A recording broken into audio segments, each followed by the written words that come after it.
Eileen, before I introduce you, I will just show the little PowerPoint to show the beginning of the speech.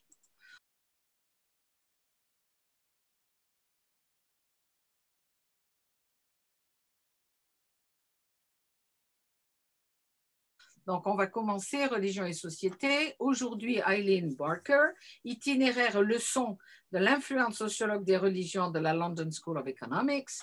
Et puis, j'ai posé ici, j'ai mis les questions principales pour les personnes qui veulent lire un petit peu pendant que je vous prépare. So, Eileen, I will then ask you questions. Then I will translate them into French, and then you will answer, and I will translate your answers. So, first of all, thank you for having accepted to be one of our entretiens today. And since you've been following the previous ones, you know that we are interested in hearing how religions are experienced from within, so that we have already interviewed several people who were members of religious groups, in particular Eric Roux, from the Church of Scientology, but we also like to hear how scholars themselves have discovered religions, why they have chosen this religion in particular or that one, and how they have studied them. So I interviewed Massimo, you followed that, and today you are the specialist who is going to explain, how you came to study religions. So I know that normally I should have interviewed you first because you preceded Massimo as a sociologist of new religious movements, along with Brian Wilson and also in the United States, Gordon Melton. But it just happens that I didn't think about interviewing you first. So you're first in my heart, of course, but even if you come in second, but it doesn't really matter. So I know you've already written your Confessions of a Professional Stranger, but it's nicer to hear you explain how you became one of the most important sociologists of religion of our times in the world, since, if I remember correctly, you had originally embarked on another track. So now I translate my question.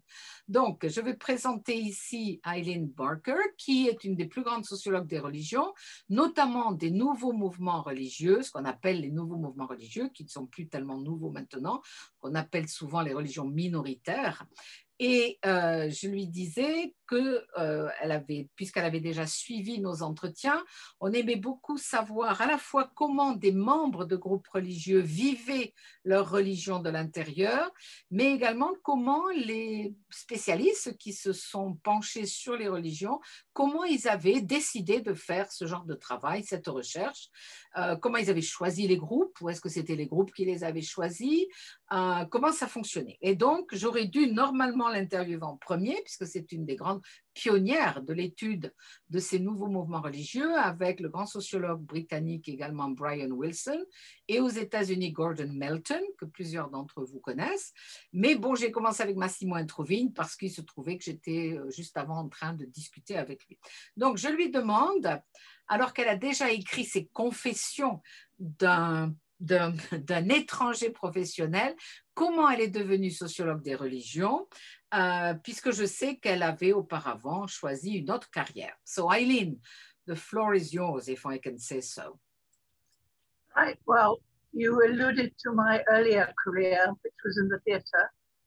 I actually think that was a very good preparation for being a sociologist. And I loved it, and I intended to go on being in the theatre. But I had children, and one of my children was very ill, and I had to stop for a bit. Okay, can you speak a little bit behind, because your mic is not very clear. So maybe you're too close to it. Donc, j'ai commencé... Yes, I think it's going to be better, yes. Donc, j'ai commencé comme actrice et j'adorais mon travail, mais j'avais des enfants et notamment une fille qui était très malade, donc je ne pouvais pas me consacrer à ce travail. En revanche, je pense que cette préparation et cette première carrière comme actrice a été excessivement utile pour ensuite travailler sur les religions. So since you have now focused on new religious movements, how would you define them? Because we tend to define them as offshoots of ancient or at least traditional spiritualities that have been able to bloom in the West around the 1960s and the 1970s because of social and geopolitical events, notably post-modernity, decolonization, globalization in general. And Gordon Melton, for example, likes to refer to the 1965 Immigration Act in the United States that opened the gates to Asian gurus, for example. But when we look at, the variety of new religious movements in the West, they were not all founded by Indian or Japanese gurus or Korean gurus. So how would you define what we call new religious movements or now minority religions? Donc, je lui pose la question sur la définition de ce qu'on entend par les nouveaux mouvements religieux qui, comme je disais tout à l'heure, ne sont plus tellement nouveaux. On a tendance maintenant à les appeler religions minoritaires. Chez nous, en France, on les appelle des sectes. Mais le terme, évidemment, est un petit peu biaisé puisqu'il a une connotation très négative. En général, on dit que ce sont des mouvements qui, en fait, sont des formes contemporaines de vieilles traditions spirituelles, qui peuvent être d'ailleurs le christianisme, et qu'elles sont apparues sur le devant de la scène en Occident au moment de la postmodernité, quand les grands discours n'ont plus eu tellement de valeur auprès des gens, également aussi à cause de la décolonisation, notamment de l'Afrique, mais surtout de l'Asie, de l'Inde, etc., et aussi de la mondialisation, c'est-à-dire qu'il y a eu de grands brassages de population. Et Gordon Melton, comme j'espère on interrogera un jour, utilise beaucoup la date de 1965 pour expliquer ce phénomène, puisque c'est une nouvelle loi qui est votée à ce moment-là aux États-Unis et qui ferme les vannes de l'immigration européenne, mais ouvre les vannes de l'immigration des autres continents américains. Et sont arrivés à ce moment-là à l'Ouest, aux États-Unis, puis après se sont répandus en Occident, des centaines de gourous. Mais je pose la question à Eileen, tous les nouveaux mouvements religieux ne sont pas fondés par des gourous qui arrivent d'Asie. Donc, comment définir les nouveaux mouvements religieux? So, Eileen? Well, any definition is either more or less useful. It's not more or less true. And as you say, it's very difficult to define new religious movements. I think Jacob Needleman was the first one who called the new religions the ones from the East. But they now include 19th century sects and all sorts of things on the web that have appeared much later. First, I started by thinking that I would just use since the Second World War became visible in the West. But now I've changed several years ago. Can you stop? OK. Donc, toute définition est évidemment utile, mais les définitions ne sont jamais exactes, enfin parfaitement exactes. Alors, le premier à utiliser le terme « nouvelle religion », « new religions », c'est Jacob Needleman dans un livre qu'il a publié dans les années 60, 65 si je me souviens bien, ou 68 ou 69, où il présentait diverses religions d'origine asiatique. Et à partir de là, l'expression est restée. Ça serait plus approprié de dire, on disait à un moment donné, les religions apparues après la Deuxième Guerre mondiale. Mais en fait, on inclut maintenant dans cette catégorie les religions également nées au 19e siècle, comme les Mormons, les Adventistes, etc., etc. Eileen? I've forgotten where I got to. Yes, only about 10 years ago, I had an argument in Nova Religio with Gordon Melton, who was then saying that religions that were in tension with society, which is rather like the sort of cults and sects division. However, I decided that it was more useful for my work to use the definition of a religion that is predominantly first-generation membership. And I did that for a number of reasons. One, that it's comparatively easy to find out whether a religion is first generation predominantly or not. there are sometimes difficulties, but you can separate that from second generation and from multi-generational religions. So it's easy to work out. It can apply to any time, so I can do comparisons with early Christianity, for example, and look at the second generations there as well. And also, I think there are certain characteristics that follow if you have got a first generation movement. And that's what I've been looking at, what those characteristics might be, and how they change when it's second generation. OK. So, donc, il y a quelques années, j'ai eu une grande discussion justement avec Gordon Melton et nous n'étions pas d'accord parce que lui disait qu'on pouvait définir ces groupes religieux comme étant ce qu'on appelle des communautés d'intention, c'est-à-dire que les gens se rassemblent avec une intention commune. Et maintenant, d'ailleurs, aux États-Unis, on appelle ça soit des communes, au sens fourriériste, si vous voulez, soit des communautés qui partagent une intention. Mais je ne suis pas d'accord avec ça. Moi, c'est compliqué parce qu'en fait, ça ne fonctionne pas comme définition pour tous ces mouvements-là. Et il y a une dizaine d'années, j'ai pensé qu'une meilleure définition, c'était d'imaginer que ce qu'on appelle des nouveaux mouvements religieux, c'était des mouvements qui n'avaient quasiment que des membres première génération, c'est-à-dire dont les membres étaient ceux qui avaient choisi de s'y mettre. Donc, ça rejoint l'idée d'intentionnalité, mais ça permet ensuite d'avoir des religions nouvelles, en fait, un petit peu à toutes les époques et pas simplement dans les années 60-70. Donc, ça me permet de mieux étudier, en fait, ce que tous ces groupes dits nouveaux ont en commun. Ce sont des gens qui, essentiellement, fonctionnent avec des premières générations de membres. Eileen? So the characteristics that you're likely to find, not always, because the one generalization about new religions is that you can't generalize about them. They differ according to everything, except that they're called a cult or a new religion. But what you can look for is that, first of all, they consist of cults, of converts by definition. And converts tend to be far more enthusiastic than second generation or people who've been born into their religion. OK. Donc, si on peut donc faire une généralisation, mais il faut faire attention parce qu'en fait, une des choses certaines qu'on sait sur les nouveaux mouvements religieux, c'est qu'on ne peut pas trop généraliser. Mais disons que si on les aborde comme étant des communautés de convertis, et donc de première génération, on peut voir des similitudes. Et la particularité de ces convertis première génération, c'est qu'ils sont particulièrement enthousiastes. Voilà. OK. Eileen? And secondly, they tend to appeal to an atypical portion of the population. In the past, they've often appealed to the economically or socially oppressed. The ones that appeared in the West after the Second World War appealed disproportionately to young, white, middle-class youth, although Rastafarians were black young men.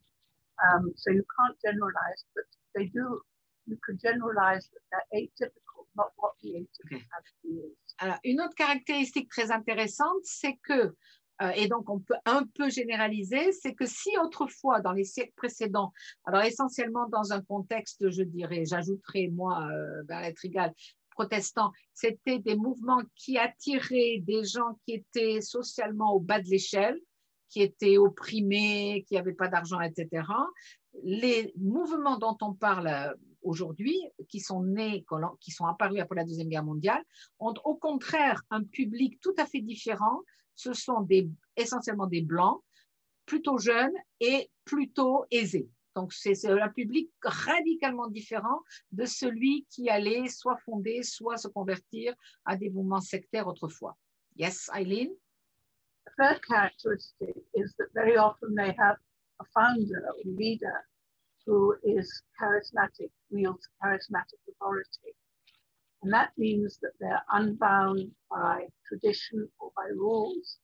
And that means that they're unpredictable and unaccountable to anyone except perhaps the God, but they may be God themselves. OK. Une autre caractéristique, c'est évidemment que ce sont des groupes qui sont fondés par des individus qui se présentent comme des prophètes, qu'on pourrait appeler des gourous, et qui ne sont redevables devant personne à part Dieu, mais bon, très souvent, ils se font passer pour Dieu eux-mêmes. Donc ça, c'est aussi un phénomène qu'on va retrouver dans beaucoup de groupes. Yes, Eileen? Fourth characteristic is that they tend to have a dichotomous worldview. That is, they think theologically there's God and there's Satan. Morally, there's good, bad, right, wrong. Temporally, there's before and after. Before I converted, I was a miserable sinner. Now I'm one of the elect. Or now we're living in a terrible world, but the apocalypse will happen and everything will change. Okay. And then can I just finish the dichotomous? Yeah. The last one is the social one between them and us. And they tend to see us as homogeneously good and them as bad. And there's a very strong boundary. So the primary defining characteristic is I am a member of this group rather than a mother or what have you. But that will come later. Okay. Donc, une autre caractéristique, c'est une très forte perception de la dichotomie du monde. Dichotomie entre les individus. Je fais partie d'un groupe, je me suis converti à un groupe et c'est véritablement moi avec mon groupe contre le reste de la société, mais c'est également une vision du monde comme étant très dualiste. Moi, je suis dans le bien, j'ai la vérité, les autres sont dans l'erreur. Est une vision donc constamment aussi en tension avec la société, puisqu'on érige donc un mur autour de soi et on voit tout de cette manière. C'est aussi une dichotomie entre avant et maintenant que je suis dans le groupe. Avant, j'étais dans l'obscurité, j'étais mal dans ma peau, etc., etc. Maintenant, je vais très, très, très bien puisque j'ai trouvé la vérité, je suis pleinement à ma place, etc., etc. Donc, c'est un sentiment élitiste, si on veut, mais qu'on va retrouver dans la plupart de ces groupes avec une opposition vraiment très tranchée entre l'intérieur et l'extérieur. Yes, Eileen? Okay, then the fifth characteristic is that very often they evoke suspicion and antagonism, prejudice against them, sometimes discrimination, sometimes they're murdered or something, but there tends to be antagonism of one sort or another to varying degrees from the outside society. Alors, et évidemment, l'autre caractéristique qui dérive de cette vision excessivement dualiste, c'est l'antagonisme permanent entre l'intérieur et l'extérieur et le sentiment de persécution. C'est-à-dire qu'ils se sentent persécutés par l'extérieur puisqu'ils ont la vérité, etc., etc. Donc, ce sentiment de persécution est une caractéristique assez générale de ces groupes. Yes, Eileen? Could you maybe fidget a little bit with your mic knob or something, or because your mic is not working very clearly. It's part of the camera, so there's not much I can do. I can see if I can fit another one in. I'll give you my final characteristic. Okay. I'm sorry, I've got a throat as well, which probably doesn't help. Okay. The final characteristic is that new religious movements, first generation movements, change more rapidly and radically than older, more established religions. OK. Donc, une autre caractéristique, c'est la transformation, l'évolution de ces mouvements qui vont évoluer assez rapidement, beaucoup plus que les vieilles traditions. J'essaie d'avoir un meilleur micro de sa part parce que sinon, j'ai du mal. Je pense que vous aussi, vous devez avoir un peu de mal à l'entendre. Okay. Can I ask you my next question? Yes. I wanted to ask you about the book you published, which is still extremely famous, The Making of a Moonie, Choice of Brainwashing. And you published it already quite a long time ago in 1984. but it is still one of the best books on conversions, conversion to a new religious movement. So first of all, I thought that not just myself, but the choice of studying Muniz, that is to say, a member of the Unification Church, was a very brave choice, because at least in France, the group was viewed extremely negatively. I know that when I was conducting my own research, it's the only group that I didn't, I didn't go and interview people. I was, I guess, brainwashed myself against it. So I was very suspicious of the Muniz, not of the other groups, but of the Muniz. And I wanted to know, since quite a lot of people listening to us are students or anyway like studying, I would like to know the methods that as a sociologist you used. That is to say, how did you approach the group? How did you gain the trust of the community and of the members?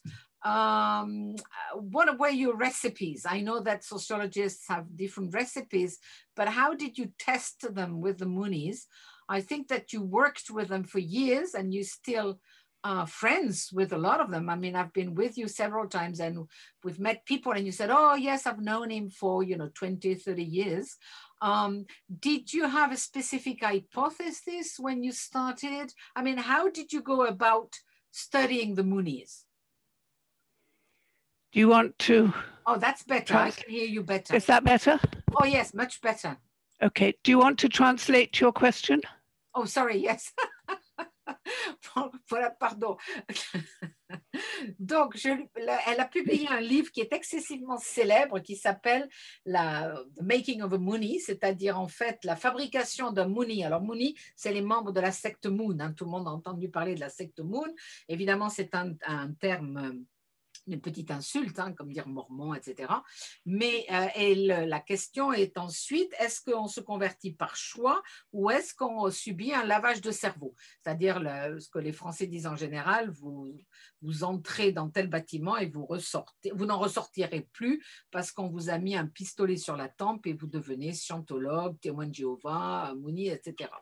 Et donc, je lui demande quelles ont été ses recettes de chercheuse en tant que sociologue, c'est-à-dire comment est-ce qu'elle a pu approcher la communauté, dire qu'évidemment elle travaillait, elle les étudiait, comment est-ce qu'elle a gagné leur confiance, quelle a été son hypothèse de départ, est-ce qu'elle avait une hypothèse de départ, etc., etc. Et puis, elle est restée liée parce que, bon, moi, je me retrouve assez régulièrement avec elle et régulièrement, très souvent, on rencontre des gens, oh, c'est quelqu'un, je les connais depuis 30 ans, etc. C'est un de mes Muniz, etc., etc. Donc, je lui demande ses recettes de chercheuse sociologue. That's it now, Eileen. Well, I didn't plan to study them. I was studying science and religion at the time, or scientists and religion at the time. And they actually approached me and said that they were having a big international conference in London and they wanted me to speak on science and religion. And I accepted this, but my husband, who worked for the BBC, checked the people who had invited me. This was back in 1973. And he looked at the file, which then was fairly small, about Moon, who was the person who had invited us, and saw that he was accused of brainwashing, that the Korean CIA had been looking into them, the Director of Public Prosecutions was looking at him, and he brainwashed his followers. He was this Korean messiah. So my husband said, well, you better not go. And I said, well, nothing's going to stop me now. So I went, and that's how I met them. Yeah, it's funny how husbands are always extremely cautious. My husband very often says, well, you don't go there. Don't talk to them. Look what's going to happen to you. Yeah. But of course, it doesn't stop us. OK, donc, je traduis. Je pense que certains d'entre vous ont compris. J'étudiais en fait les relations entre la science et la religion. Donc, je n'étais pas du tout dans l'étude d'un groupe particulier, mais ce sont les membres donc, de l'Église de l'Unification, du révérend Moon, qui, à Londres, sont venus me demander de participer à un de leurs congrès et de donner une conférence sur sciences et religion. Mais mon mari travaillait à la BBC et il s'est renseigné pour savoir un petit peu qu'est-ce que c'était ce groupe, puisqu'on était au début des années 70, c'était vers 1973. Et il a regardé tout ce qu'il y avait, effectivement, c'est ce que moi, c'était la même époque où je travaillais. Enfin non, à l'époque, je n'étais pas encore en train de préparer ma thèse, mais en tout cas, c'était la réputation qu'avait la secte Moon au début des années 70, c'est qu'elle forçait les gens à venir dans ces salles de réunion, puis elle leur faisait subir un lavage de cerveau, et notamment, elle avait pénétré les services de la CIA en Corée, puisque c'est un groupe qui vient de Corée du Sud, et en fait, elle manipulait les gens. Donc, son mari lui dit, non, il n'est pas question que tu ailles leur faire une conférence, et évidemment, c'est ce qui m'a poussée à le faire, parce qu'à partir de là, je me suis dit, non, rien ne va m'arrêter. OK, Eileen. So the next thing that happened was I went to the conference, and to my disappointment, it was a very good conference where there were a lot of papers, but there were these, sorry. Thank you. Okay. But there were these young people who went around smiling rather a lot and looking after us. And Ninian Smart and I were both there. Okay. And Ninian called them moonbeams. They hadn't been called moonies by then. And we thought they were a bit weird. But anyway, the conference was really remarkably good by any standards. Okay. And, OK, I'll translate that. Donc, je suis allée au congrès et j'étais en fait assez déçue parce que c'était un excellent congrès. Donc, je ne pouvais pas critiquer. Il y avait beaucoup de présentations qui étaient toutes absolument excellentes. Et j'y suis allée avec un autre grand spécialiste qui s'appelle Ninian Smart, un autre grand spécialiste des religions qui a aussi enseigné en Californie, là où moi-même, Bernadette Rigal-Cellard, j'ai étudié, de même que Eileen à Santa Barbara. Mais lui a trouvé que les gens qui étaient autour de nous, parce qu'il y avait beaucoup de jeunes autour de nous, et ils souriaient tous intensément, de façon qui nous paraissait un petit peu exagérée. Et Ninian Smart les appelait des moonbeams. Alors, c'est à peu près intraduisible en français, des espèces de pierrots lunaires. Bon, c'est pas tout à fait ça. À l'époque, on les appelait pas encore les moonies, mais disons qu'on s'est mis à les appeler comme ça, un petit peu comme des... Enfin, ils faisaient un petit peu nigo, idiot, un peu trop... oui, heureux. Voilà. OK. Eileen?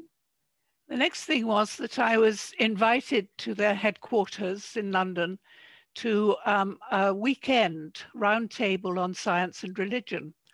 And during the weekend, I stayed at their headquarters then, I can't remember. And at one point we were driven down to their farm in the countryside. And I was sitting next to the driver and discovered that his father was a professor at London University whom I knew, not very well, but I knew him. And this boy had got a very good degree at Cambridge. And here he was chatting to me and seemed very intelligent. And I knew came from a good family. So I was really very interested. And I had a very interesting weekend. And then sometime later, I heard that this man, this boy, this Mooney, had come to LSE and had been looking for me. And I thought, well, perhaps he wanted to escape and wanted my help. Anyway, eventually I got back to him and discovered that he was worried because he saw that Jim Beckford was going to give a paper about the Unification Church at a conference that I was attending, and that he knew that Jim had only spoken to former members and the Anti-Cultists. And he said, would I give a paper saying that they weren't like that? Okay. So that, well, just one more sentence. And I said, well, I haven't studied you, so I don't really feel I can. I can sort of say what my opinion is in the question and answer after Jim talks, but it's your fault that he hasn't studied because you're so closed and you don't let people study you because they completely shut up at that point, although John Laughlin had studied them in America sometime before. Okay, so this is very interesting. I had the same experience with French Mormons, yeah. Donc, je suis partie un week-end après donc, cette conférence. Ils m'ont invité à passer un week-end dans leur quartier général à Londres, où je suis allée. Donc, ils voulaient organiser encore un congrès. Puis, ils m'ont emmenée pour le week-end dans une ferme qu'ils avaient à l'extérieur de Londres. Et dans le petit bus qui nous emmenait, j'étais assise à côté du chauffeur et on s'est mis à parler et je me suis rendu compte en fait que ce jeune homme avait fait des études, il était diplômé de Cambridge, son père était professeur à l'université de Londres, je le connaissais de réputation et la conversation me démontrait qu'il était parfaitement intelligent, donc je commençais à réviser mon jugement. Et ensuite, j'ai donc passé un très bon week-end. Et puis, j'ai appris qu'il était venu à l'université où j'étais, la London School of Economics, LSE. Et je me suis dit que peut-être il voulait s'échapper et qu'il voulait mon aide. Donc, je l'ai contacté, mais en fait, il ne s'agissait absolument pas de ça, mais il s'agissait de me demander encore une fois de participer à leur congrès, de faire une conférence sur eux, enfin de faire une présentation sur eux, parce qu'ils savaient qu'un collègue à moi, Jim Beckford, allait faire une communication sur eux, mais en fait, il n'était pas capable, selon lui, il n'était pas capable de faire une bonne présentation, puisqu'il n'avait rencontré que des apostats, c'est-à-dire des anciens membres. Et on sait tous que les anciens membres d'un groupe comme une secte, etc., sont toujours évidemment très critiques et négatifs. Et donc, il voulait que moi, je présente quelque chose. Et j'ai dit, mais écoutez, moi, je ne vous connais pas. Et puis, si Beckford n'a pu parler qu'à des anciens membres, c'est votre faute, parce que vous êtes bien trop fermés, vous ne laissez pas les gens vous parler, etc., etc. Et donc, c'est comme ça que de fil en aiguille, j'ai commencé à les étudier. Eileen? Well, it actually took 2 years before I started after that, because first of all, I wanted to have it on my own terms. He was very keen, but the hierarchy wasn't so sure. Okay. But I said I needed independent funding and I needed a complete list of the membership so that I could do a random sample for interviews, which I said was important because I didn't want them just to give me the people that they wanted. And this is a long story, getting that list, because they... Oh, I can't...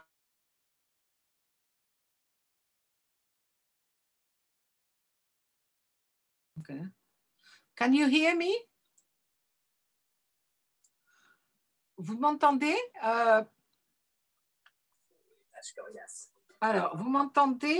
Oui, ça va. J'ai pu...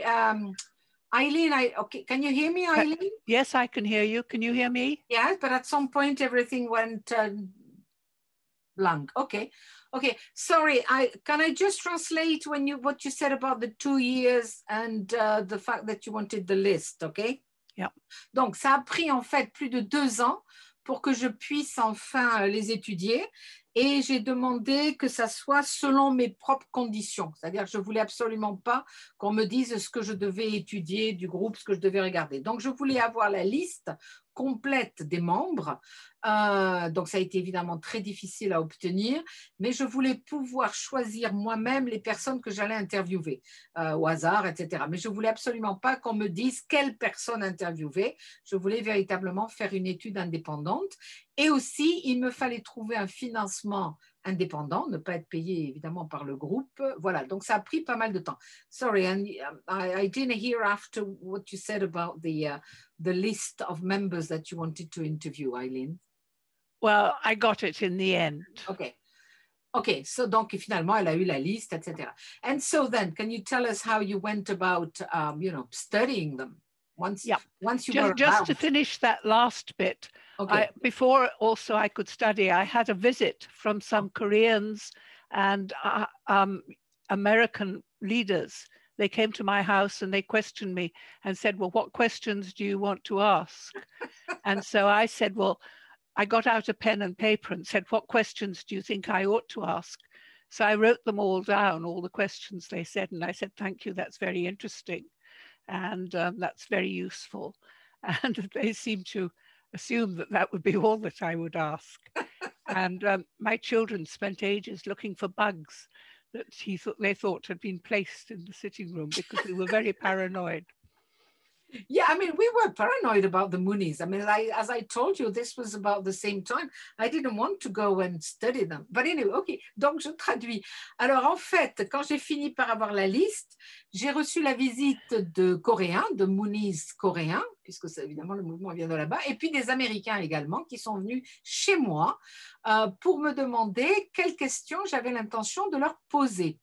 Alors, je leur ai dit, bah, écoutez, voilà du papier, un crayon, mettez-moi les questions que vous aimeriez que je pose. Donc, ils ont écrit des questions, etc. Et j'aurais dit, bon, bah, écoutez, je poserai ça, mais évidemment, je pensais bien que je n'allais pas simplement poser ça. Et ensuite, mes enfants ont cherché des micros dans le salon parce qu'ils se sont dit qu'ils avaient certainement mis des micros partout pour nous mettre sous écoute. C'était vraiment l'ambiance de l'époque, hein, avec les Moonies. Et puis, moi, Bernadette, je confirme hein, qu'on était quand même très... on avait un bon lavage de cerveau contre eux. Et donc, c'est vrai que moi-même, je n'ai jamais osé aller les... Maintenant, j'en connais personnellement bien. Mais à l'époque, on avait vraiment... Enfin, on craignait hein, d'aller les voir. Moi, j'avais très peur d'y aller, de jamais revenir, etc. Yes, Eileen.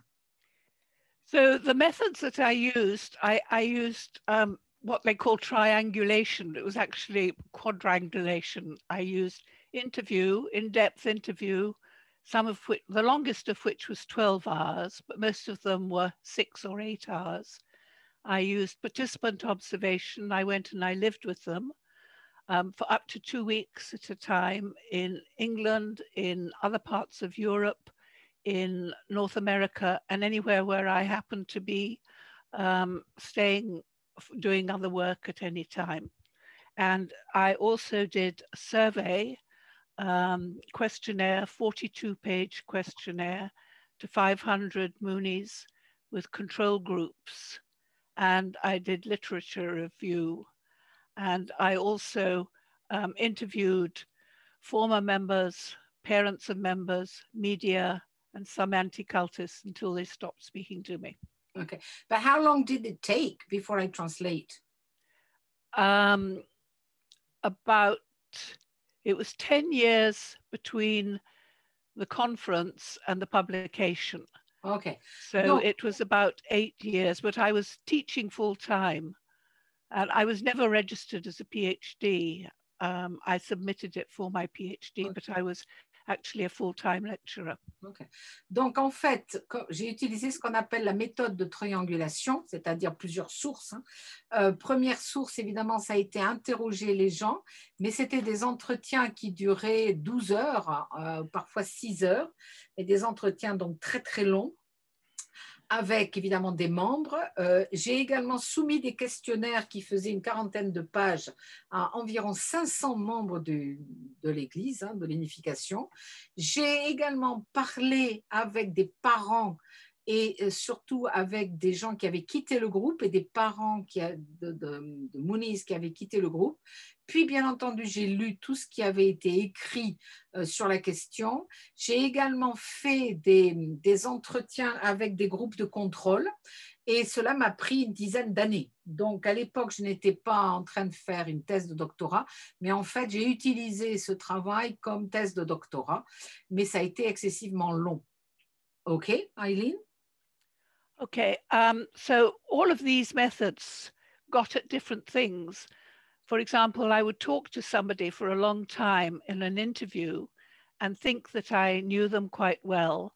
But then when I was doing the participant observation, living with them, I would see that they presented a different kind of person in the social scene.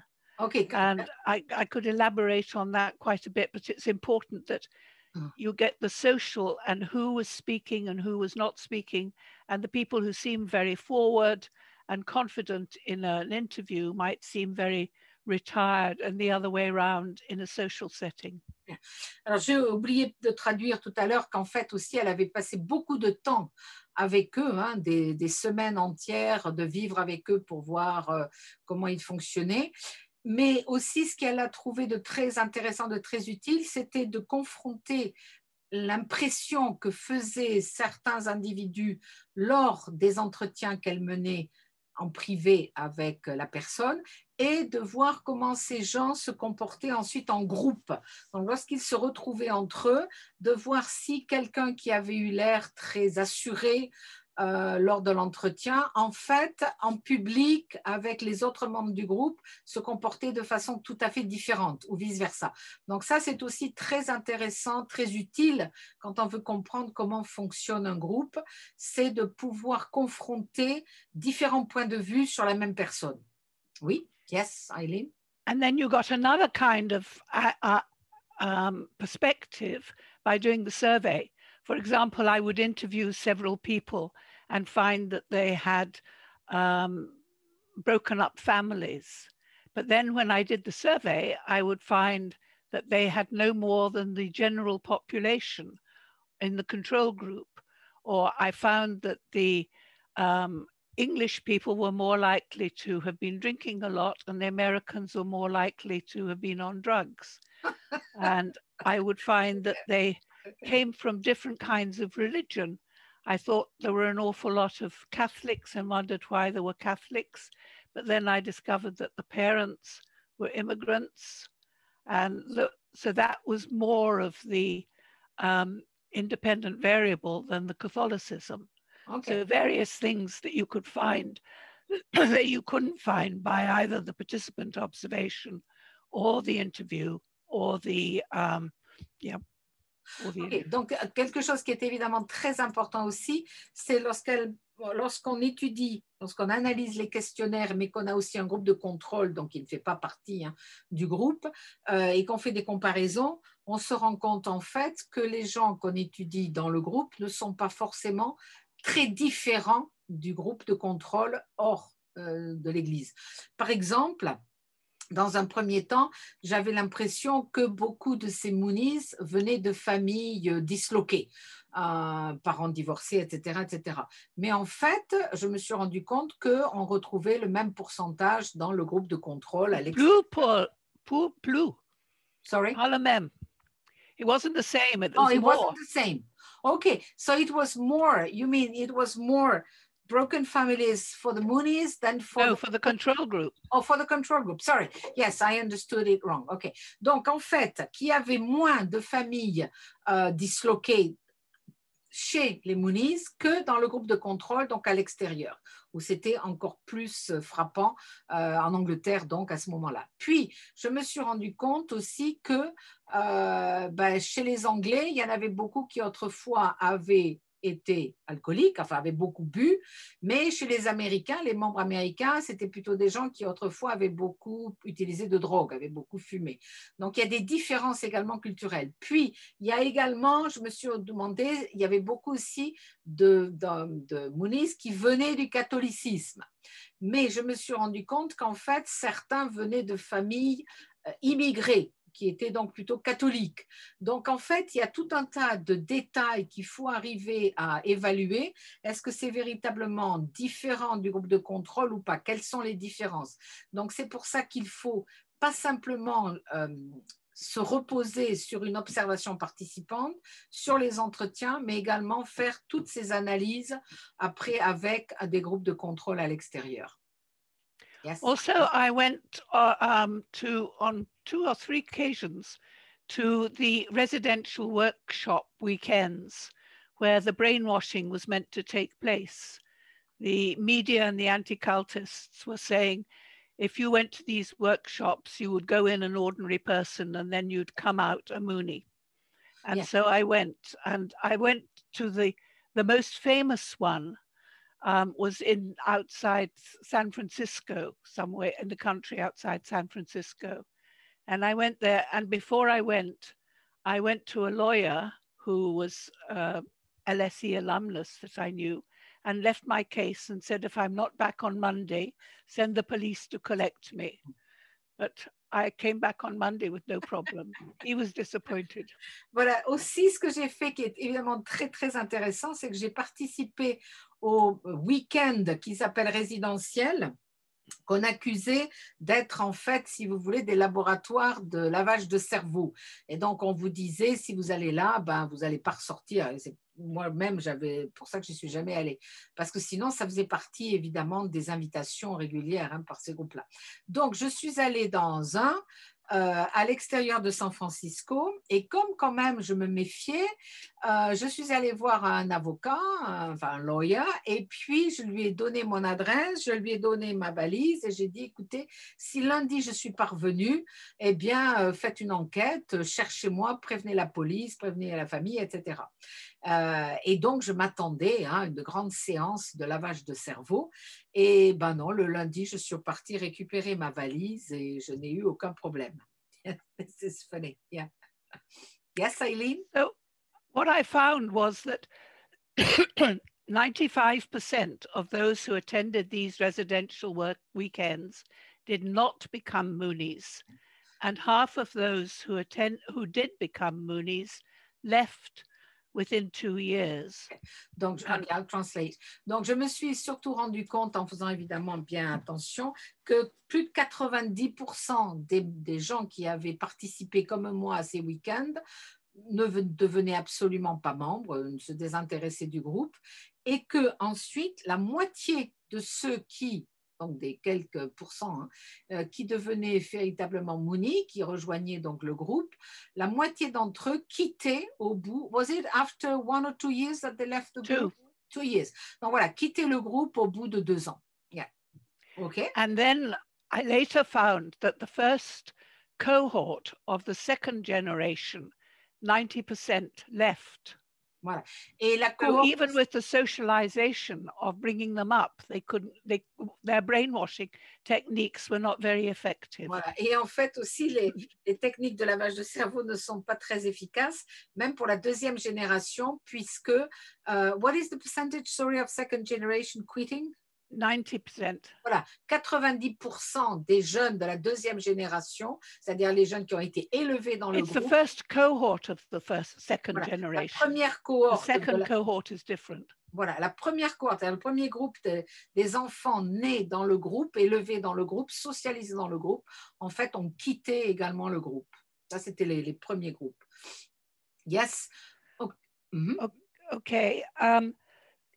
So then I wanted to know whether the people who did join were particularly suggestible or weak or simple in some ways, because people were thinking that you must be very pathetic to have given in to this brainwashing technique. Okay. So I did a comparison of an ordinary control group, nothing to do with the Moonies, the people who went to the workshop and did not become Moonies, and those who became Moonies.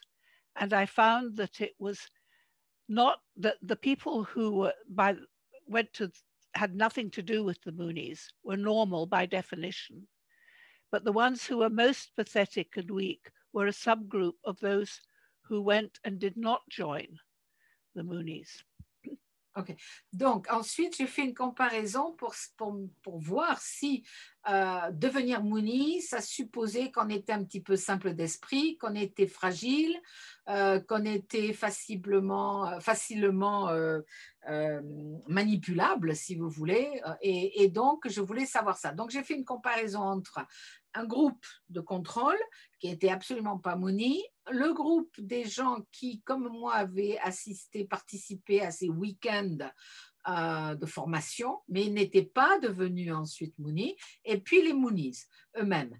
Et je me suis rendu compte que, bon, le groupe évidemment de contrôle, on va dire qu'ils étaient normaux par définition, mais je me suis rendu compte que ceux qui étaient le plus facilement manipulables, c'était en fait les gens qui étaient venus au week-end, mais qui n'étaient pas ensuite partis rejoindre le groupe. Donc, c'était ceux-là qui étaient, disons, le plus en quête de quelque chose qui aurait pu être manipulé, mais en fait, ceux-là ne sont pas allés dans le groupe, finalement. Yes? So, that's pretty well the making of a Moonie, but okay. By that time, I was also getting to know a whole lot of other new religious movements. And the cult wars were starting. And I was very much attacked because of what I had found with the Moonies. The Moonies weren't pleased that I showed that they had a high turnover, because they wanted everyone to think that they were irresistible once they knew the truth. And of course, the anti-cultists wanted to say that, and particularly the deprogrammers, that they had to be deprogrammed because they were brainwashed. So I wasn't very popular with anyone. Alors, ensuite, je n'ai pas été très populaire ni avec les membres de l'Église de l'Unification, ni avec les anti-sectes. Alors, pour deux raisons. C'est que c'était le début, ça, j'ai publié mon livre dans le 83, donc c'était vraiment le début de la guerre contre les sectes. Alors, Bernadette, en tant que Française, je peux dire que c'était quand même beaucoup plus léger dans les pays anglo-saxons que chez nous, en France, mais donc, Eileen reprend la parole, les Moonies n'étaient pas très contents que je ne parle du fait que beaucoup de gens en fait quittaient au bout de 2 ans, que tout le monde ne restait pas là, parce qu'ils auraient aimé que j'écrive que leur doctrine, leur groupe, leur forme, enfin, disons que leur fonctionnement était tellement parfait que dès qu'on entrait, on trouvait ça merveilleux et on y restait. Donc, je n'étais pas très populaire auprès d'eux. Mais de l'autre côté, chez les antisectes, eh ben, j'étais pas plus populaire puisque je n'avais pas critiqué le groupe et que j'avais expliqué qu'en fait, ce n'est pas parce qu'on écoutait ce qu'ils disaient, etc., qu'on allait devenir un membre et que les membres n'étaient pas particulièrement simplistes, simplés, simples d'esprit, etc., etc. Donc, je n'étais pas du tout populaire d'un côté comme de l'autre. Et c'est le moment aussi où je commençais évidemment à connaître beaucoup d'autres groupes religieux. Yes, Eileen? So then I got to know a whole lot of other groups, and I got involved in the cult wars. And so in 1988, I set up Inform, which was an organization which would provide information based on the work of social scientists about the minority religions as an alternative source of information from the anti-cultists and the sensational media. Okay. Yeah, this is interesting because this was my next question. So see how we function alike. Yeah. Donc, en 1900, pour répondre à ces accusations par les antisectes, j'ai fondé en 1988 Inform.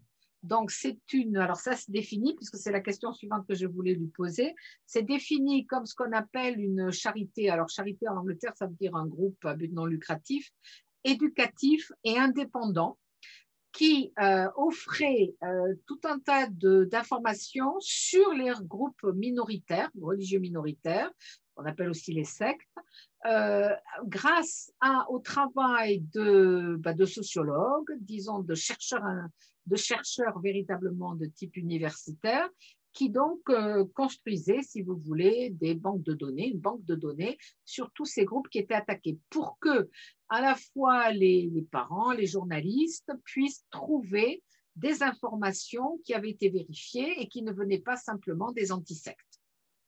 Yes, this was the question I was going to ask you, Eileen. So if I can ask you, I wanted to ask you about Informed, so you've said this, but I had a question because I wanted to know how many people worked for Inform, because in France, there's a similar group called AEIMR, which means Association Études et Informations sur les mouvements religieux.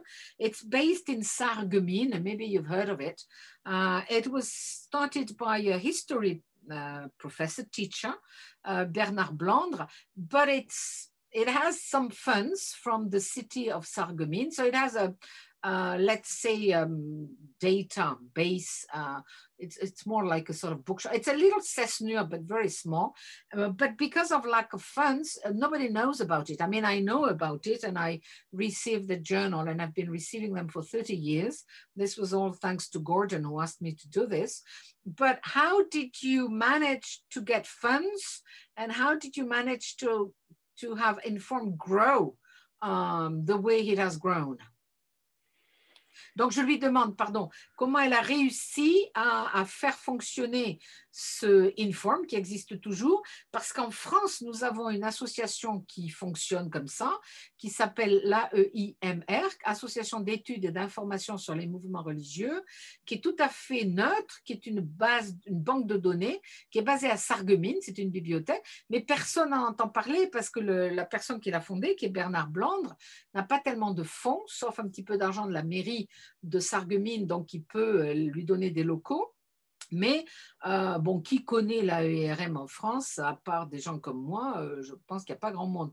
Donc, je lui demande comment elle peut faire fonctionner Inform. So, how have you been able to run Inform and how has it been able to grow? Well, at the beginning, I got startup funding from the government. Oh, okay. And I had the support of the mainstream churches. The Archbishop of Canterbury I knew, and he was very supportive, not very much financially. Then the anti-cultists, all hell was let loose when I set it up. And they attacked me, and the media attacked me. And there was a petition that went to 10 Downing Street when Margaret Thatcher was the Prime Minister, saying how awful I was and Inform was, and we were just cult apologists.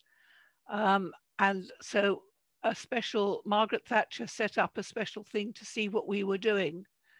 A report was sent back to her saying that we were doing excellent work and the anti-cultists were fanatic nuts.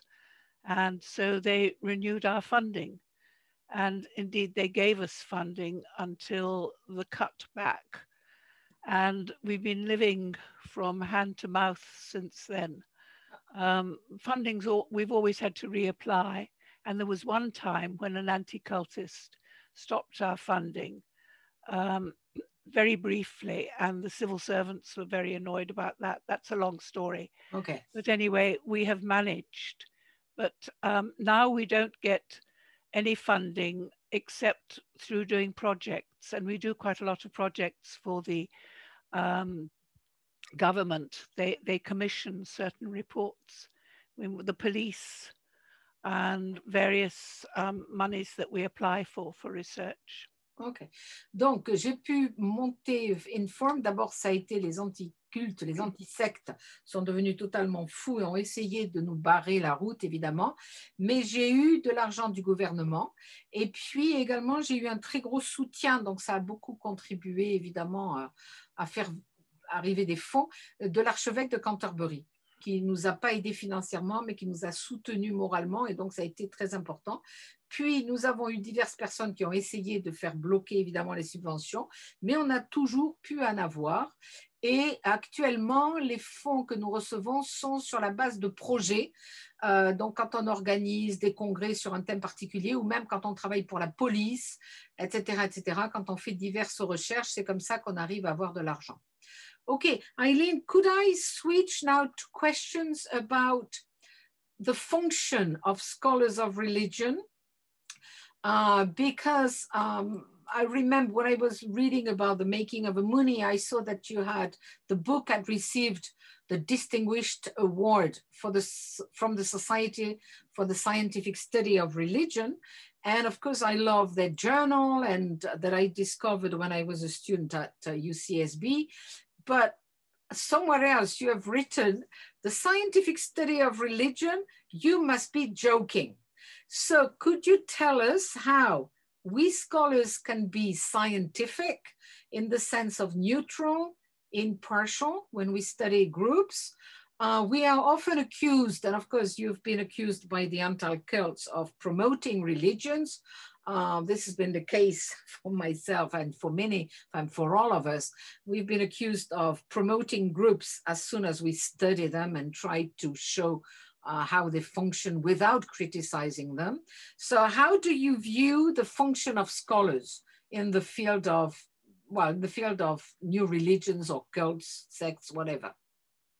Donc, je pose la question qui est, comment vois-tu la fonction du chercheur sur les nouvelles religions, sur les religions en général, mais surtout sur les nouvelles religions, dans la mesure où les antisectes ou même les gens en général nous critiquent puisqu'ils disent que dès qu'on étudie un groupe, on fait sa promotion et donc on entraîne des jeunes dans le sillage de ces groupes, on les emmène en fait vers le lavage de cerveau. Et puis, peut-on étudier ces groupes de manière scientifique, puisqu'il y a un journal qui s'appelle le Journal pour l'étude scientifique de la religion, et son livre, le Making of a Mooney, a gagné le prix pour ce journal pour l'année 1985. Mais donc, comment peut-on être véritablement scientifique quand on étudie les religions, puisque c'est quand même un domaine qui implique tellement le symbolique, le psychologique, etc. Et donc, quelle est la fonction du chercheur? Yes, Eileen? Yeah, so that was my presidential talk, that paper. And it started with a quote from Bhagwan Sri Rajneesh, who was asked what he thought of the scientific study of religion. And he said, "I've never heard of anything so ridiculous in my whole life." So that's why the title came. Okay. And my final line in that address was, "If it is a joke, it's a very serious joke." Okay. And I think it is, to some extent, our function to let me begin that again. Everybody has different images of the world. The world suggests, but it doesn't dictate how we see it, and we all see it differently. But different people with different interests tend to see it in a similar way to those with different interests who see it in another way. And this was happening with the scholars and the anti-cultists in the cult wars. And I set up Inform because I thought it was important that the knowledge that can be obtained using the methods of the social sciences is for answering certain questions about factual reality more accurate than that was normally used by the anti-cultists. Okay. That's why Inform was set up, to provide the alternative image, the alternative way, which doesn't answer all questions. It doesn't answer theological or value judgments, but it does answer factual questions, or tries to. Ok. Donc là, c'est la phrase que j'avais eue, donc, qui était vous devez rigoler quand on parle d'études scientifiques des religions. En fait, c'est parce que je faisais donc un discours lors d'un congrès en tant que présidente de séance, et j'utilisais une phrase qu'avait utilisée un gourou de groupe, Rajneesh, qui avait dit une fois « Ha ha ha, étudier les religions de façon scientifique, j'ai jamais entendu quelque chose d'aussi ridicule, c'est pas possible. » Donc, j'ai utilisé cette phrase, c'est pour ça que j'ai dit « Oh là là, l'étude des religions de manière scientifique, c'est une blague. » Mais en fait, je concluais en disant « Ben oui, c'est peut-être une blague, mais si c'est une blague, c'est quand même très sérieux et très important. » L'idée étant que le monde, évidemment, est là, il ne nous dicte pas comment l'interpréter. Et donc, chaque personne, chacun d'entre nous, va l'interpréter d'une certaine manière. Mais l'idée que j'ai eue en montant Inform, et donc en donnant des faits qui avaient été étudiés, prouvés par différents chercheurs, ce qu'on appelle en sciences humaines, donc c'était pour permettre un certain type de jugement, une certaine évaluation basée sur des faits et pas simplement sur des on-dit, pas simplement basée sur des impressions légères telles que les anti-cultes ou les anti-sectes les brassent à longueur de temps. Donc c'était pour être au plus près d'une réalité afin que les gens puissent s'en servir. Et donc c'est ainsi que je vois la fonction du chercheur en sciences humaines et donc du sociologue des religions. Now, Eileen, can I move to other questions, or do you want to say more about the function of the scholars? Well, I just wanted to point out the difference that Weber makes between value freedom and value relevance. Ok, donc je veux, ok, let me translate. Donc je veux aussi rajouter quelque chose sur la différence que fait Max Weber, hein, le grand sociologue des religions, entre, sorry, I forgot what you said. Value freedom, Ah oui, which means entre la liberté des valeurs, oui, and value relevance. et alors c'est difficile à traduire en français, et entre comment on pourrait traduire ça? Yanis, vous avez une idée? À quel point les valeurs sont utiles pour quelque chose. En quoi est-ce qu'elles sont comment je pourrais traduire ça? Je suis bloquée. Suzy, je vois que tu écoutes, tu as une idée pour traduire ça?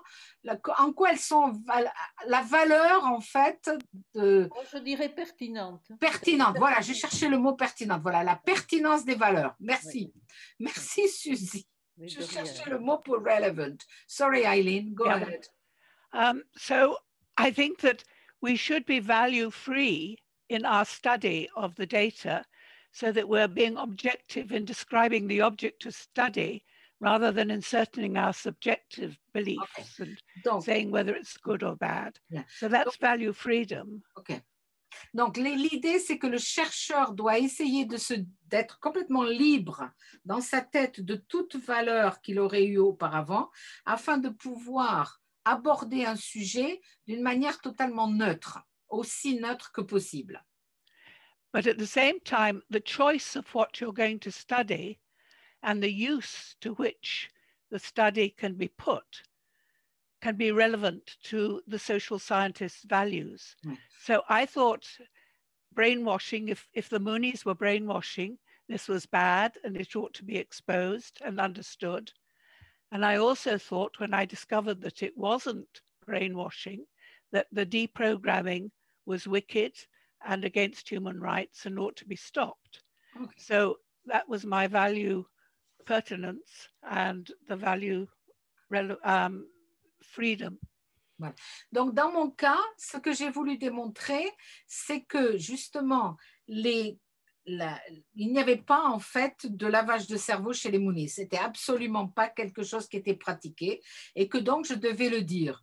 Et évidemment, corrélé à cela, ce que faisaient certaines personnes, alors en France, on n'en parlait pas tellement, hein, mais c'est la déprogrammation, c'est-à-dire, donc j'explique, Bernadette explique, aux États-Unis notamment, il y a eu des personnalités, un à Bordeaux a fait ça un petit peu picotin, mais il appelle ça le exit counseling, donc le conseil de sortie.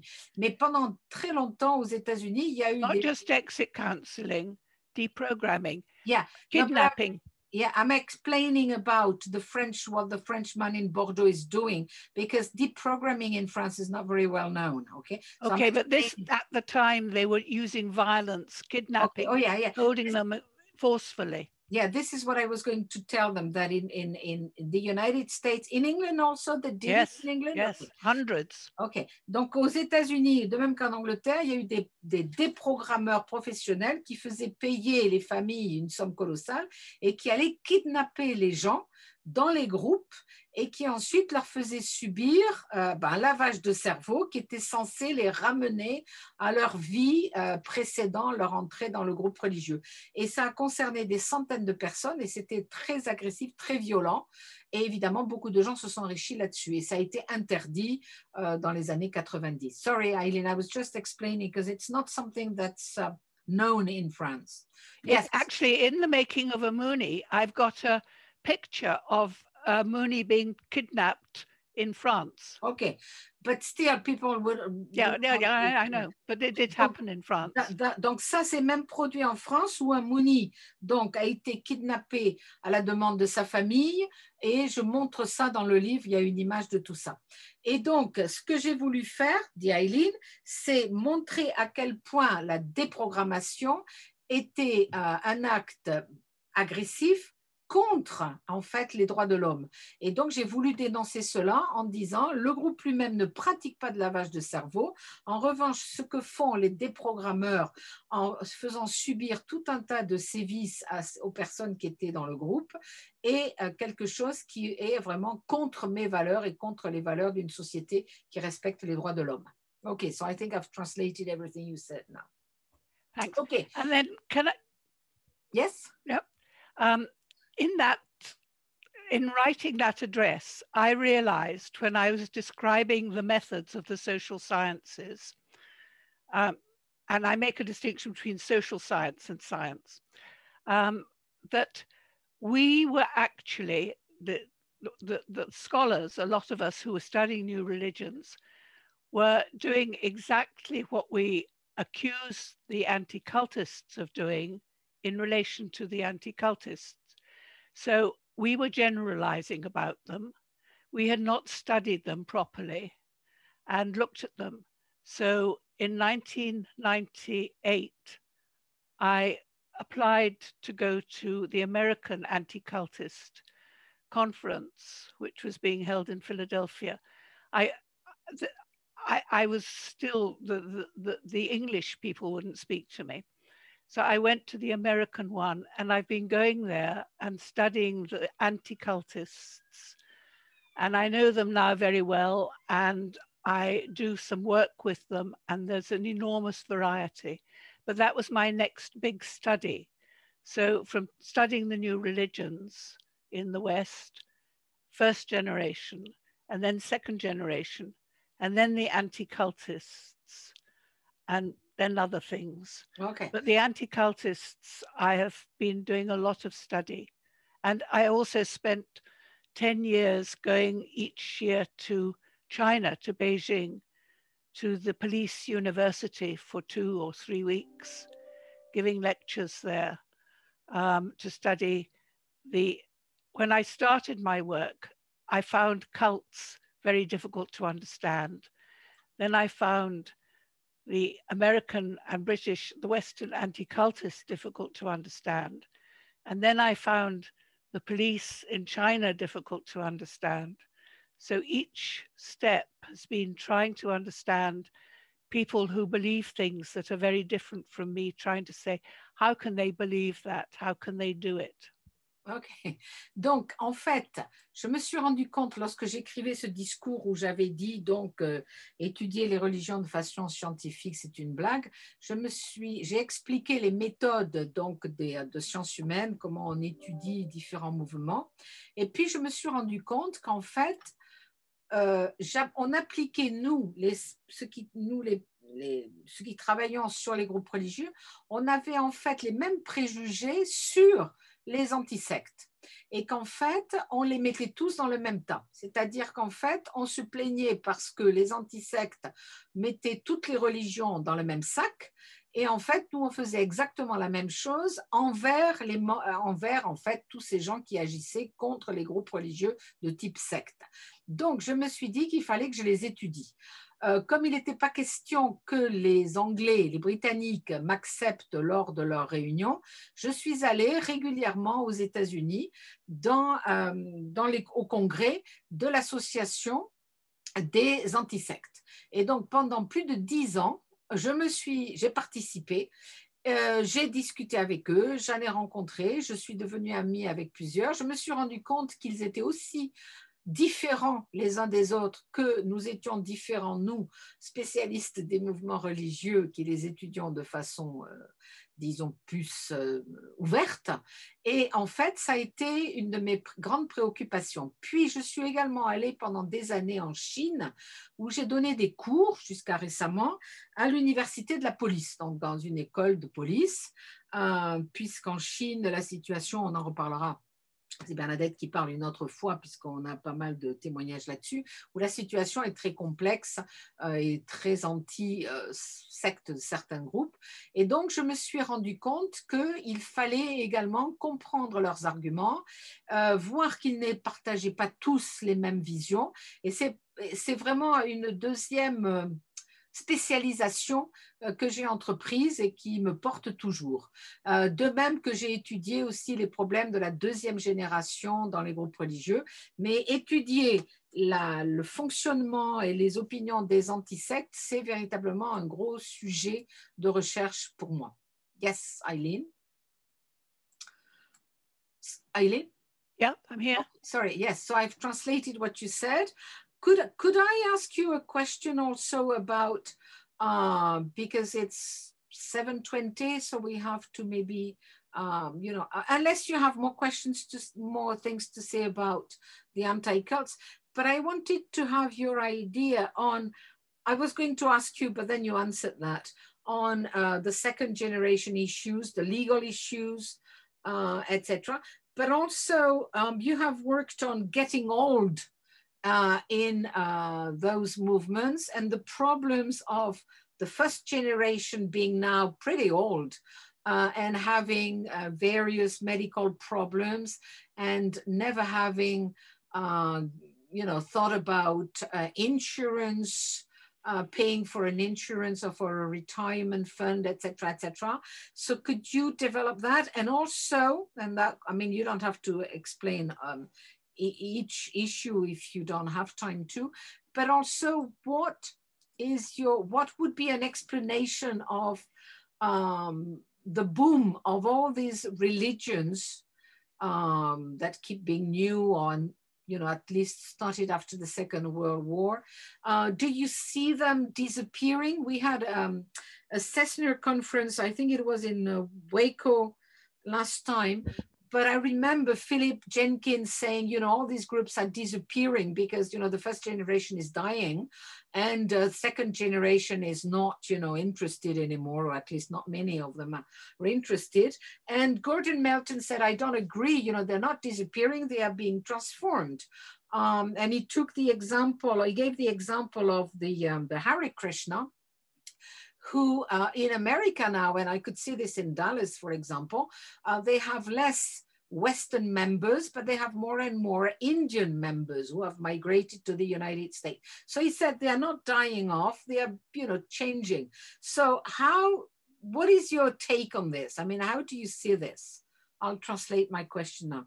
Donc, je lui pose la question maintenant de savoir, puisqu'elle a étudié les problèmes de la deuxième génération, est-ce qu'elle peut nous en parler un petit peu plus, mais aussi les problèmes de cette première génération qui a maintenant, qui est vieille maintenant, puisque ce sont des gens qui se sont convertis ou qui ont monté ces groupes dans les années 60-70.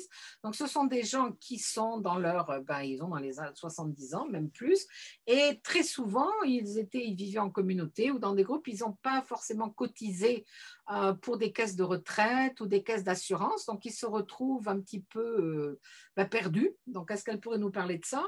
Et aussi, je lui ai posé la question de l'avenir de ces religions qui sont apparues après la Deuxième Guerre mondiale. Il y a plusieurs avis sur la question. Un des grands spécialistes aussi, qui est un Britannique, qui est gallois si je me souviens bien, mais qui travaille avec Gordon Melton à la grande université qui s'appelle Baylor aux États-Unis, dans le Texas, Philip Jenkins a dit, en fait, tous ces groupes disparaissent parce que la première génération, ils sont en train de mourir, et la deuxième génération n'est pas très intéressée pour reprendre le flambeau, donc ça disparaît. Mais Gordon Melton a dit, non, pas du tout, il y a tout un tas de groupes qui sont toujours là, mais ils changent, c'est-à-dire que ce n'est plus le même public. Par exemple, les Hare Krishna, qui avant attiraient essentiellement de jeunes occidentaux, plutôt anglo-saxons d'ailleurs, mais enfin il y en a eu quelques-uns en France, maintenant quand on va dans leur temple, et moi Bernadette, j'ai vu ça à Dallas, où il y a un énorme temple Hare Krishna, j'ai vu très peu de blancs, j'ai vu, moi Bernadette, essentiellement des Indiens qui ont émigré aux États-Unis, des Indiens d'Inde, hein. Et donc si vous voulez, le groupe est toujours très riche, le temple est absolument magnifique, mais le public a changé. Donc je lui demande quel avenir elle voit à ces groupes. I finished translating my question, Eileen. No, Gordon was right. They are transforming. Some of them don't survive. Probably the majority don't survive, but a large number do. But new ones are coming up the whole time. And the new ones are interesting because they're different. They're appealing to a different generation. So there are different things that they're looking for than what they were looking for in the 60s or 70s. And the internet didn't exist in the 60s and 70s. Now there are a whole lot of new religions that are practically entirely on the internet. There's the Church of the Flying Spaghetti Monster and the Jedi Knights, a whole lot of cultural ones. And they're very, very different from the sort that appealed in the 1960s and 70s. There's still masses of stuff going on. So anybody who's worried about having nothing to study, forget it. Okay. There's so much. Okay, can I translate? Yeah. Donc, je suis tout à fait d'accord avec Gordon Melton. Alors, il y a beaucoup de groupes qui disparaissent, mais il y en a beaucoup qui restent, et puis surtout, il y en a toujours des nouveaux. Mais ce qui est intéressant, c'est que les groupes qui naissent ces dernières années, ou encore maintenant, ne vont pas forcément avoir les mêmes intérêts, les mêmes questionnements.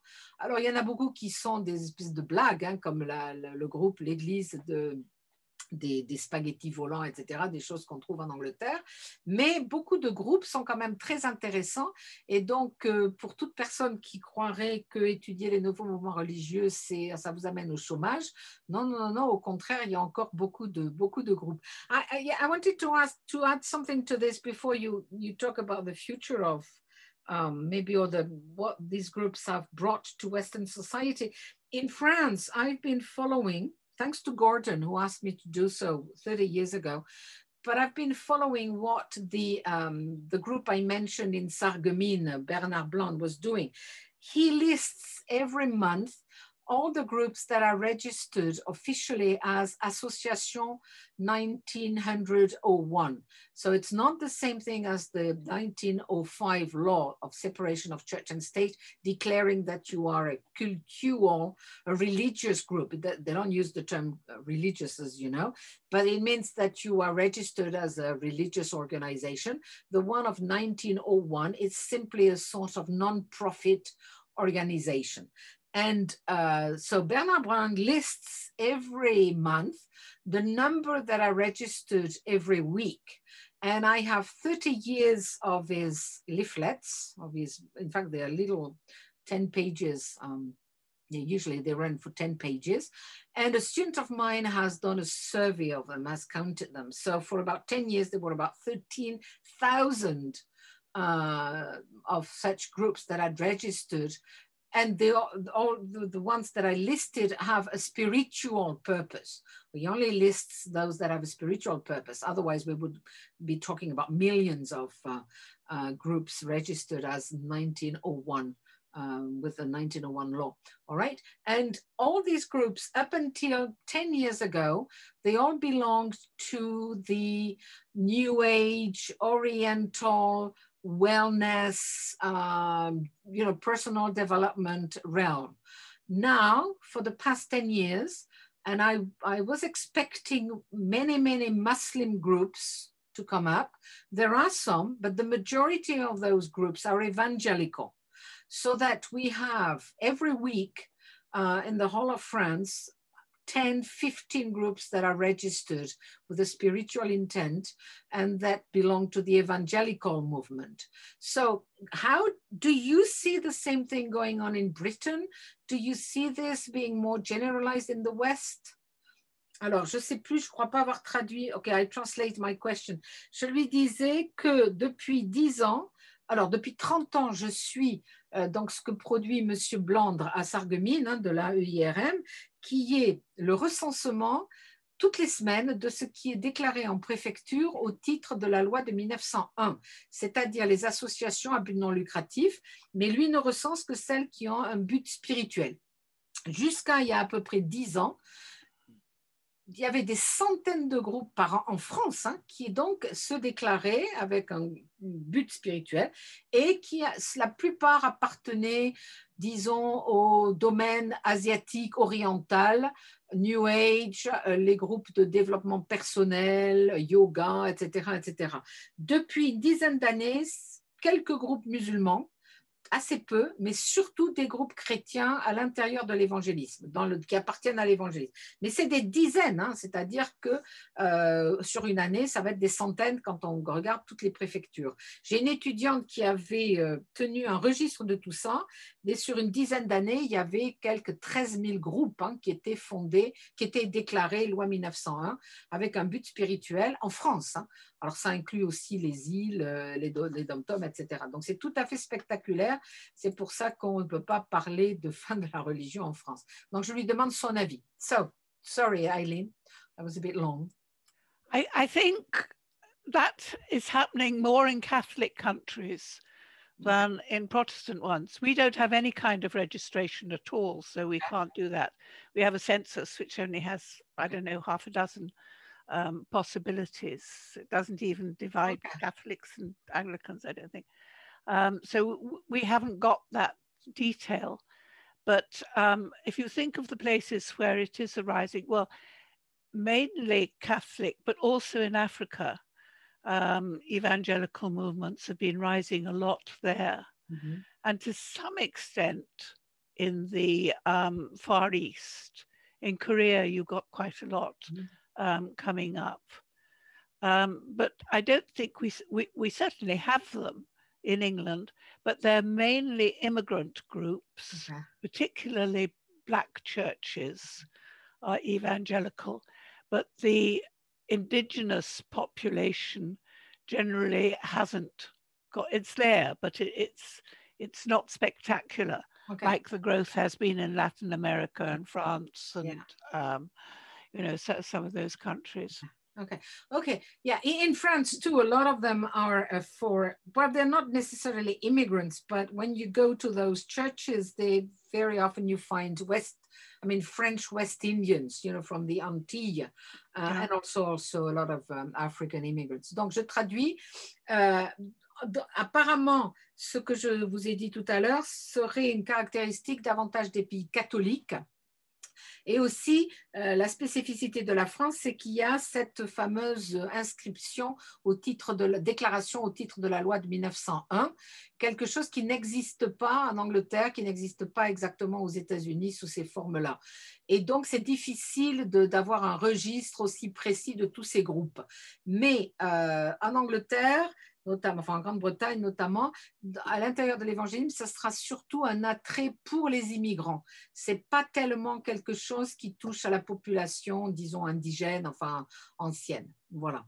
Okay, Eileen, what would you like to say? What would you say now, if we want to conclude, because I'm sure there will be questions for you on, how do you see the general movement of these new religions? How can we account for them at this time, you know, and age? That existed throughout. Let me translate.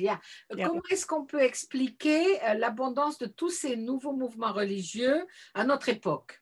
Yes, go ahead. They've existed throughout history. I mean, even in the Old Testament, everywhere you get new religions popping up. Sometimes they're more visible than other times. I think it's very important to be aware that visibility is not the same as actuality. I mean, in Scandinavia, for example, just a quick story, I was giving a talk in Finland and I was told there were no Moonies there. And I said, well, I had coffee with 6 of them on my way to give this lecture. And the same month, I was in British Columbia giving a lecture at Simon Fraser University. And I was told that the Moonies were all over British Columbia. And there was a high profile deprogramming that had just taken place. And it took me a week to track them down, and there were 5 of them. OK. Donc, en fait, il y a toujours eu, partout, à toutes les époques de notre histoire, des nouvelles religions qui sont nées. Mais le problème que l'on a, c'est le problème de la visibilité. Mais il ne faut pas confondre justement la visibilité avec la réalité. C'est-à-dire que les mouvements existaient, mais n'étaient pas forcément visibles. Donc, ce qui serait nouveau, ça serait qu'ils se sont rendus plus visibles. Mais ensuite, il faut faire également attention à la perception qu'on peut en avoir. Par exemple, je suis allée en Finlande faire une conférence et on m'a dit, oh mais ici, il n'y a absolument aucun membre de l'église de Moon. Hein. Et je dis, ben, c'est bizarre parce que moi, en venant ici, dans l'avion, j'ai pris le café dans l'aéroport avec 5 Moonies. Donc, il y en a. Et puis, une autre fois, je suis allée en Colombie-Britannique où je devais donner une conférence à l'université Simon Fraser, qui est, si je me souviens bien, à Bernadette dit ça à Vancouver, et on me dit, vous savez, il y en a partout en Colombie-Britannique, ils sont partout, il y en a partout des Moonies. Et il y a donc de grandes opérations, même là, de programmation, etc. Et en fait, il m'a fallu plus d'une semaine pour arriver à trouver des Moonies, et j'en ai trouvé 5. Donc, c'est véritablement une affaire de perception et de visibilité. Eileen? Did you want to add something, or should we ask people for questions? I'd rather answer questions. OK. Donc, maintenant, chers amis, j'espère que vous avez des questions à poser. Alors, donc, il y a people have been asking questions, you know, in the little, but I never read what people write. Alors, OK, we have here Ulrich Klein-Hempel, who is listening to us from Germany, and he wants to ask you, Eileen, he says there are traces of similar demands for deprogrammation in Germany. And he says that well, FECRIS, of course, you know FECRIS. Alors, FECRIS pour les Français, donc, c'est Ulrich qui me demande à Eileen, qui dit à Eileen, en Allemagne, il y a les mêmes problèmes de déprogrammation, et il y a notamment une organisation politique qui s'appelle la FECRIS, qui est une fondation contre les groupes religieux et qui est notamment financée par le gouvernement français. Parce que Inform, ça c'est Bernadette qui parle, peut recevoir de l'argent du gouvernement britannique. En France, les groupes anti-sectes reçoivent de l'argent des communes, à Bordeaux notamment, ou des mairies, ou du gouvernement, mais pas les groupes qui étudient les religions comme on peut le faire nous. Donc il dit, la FECRIS a été particulièrement active en Allemagne, a fait beaucoup de campagnes contre ce qu'on appelait la pensée déviante et contre tous les mouvements religieux, spirituels. Alors voilà, ça s'appelle la Fédération européenne pour la recherche et l'information sur le sectarisme.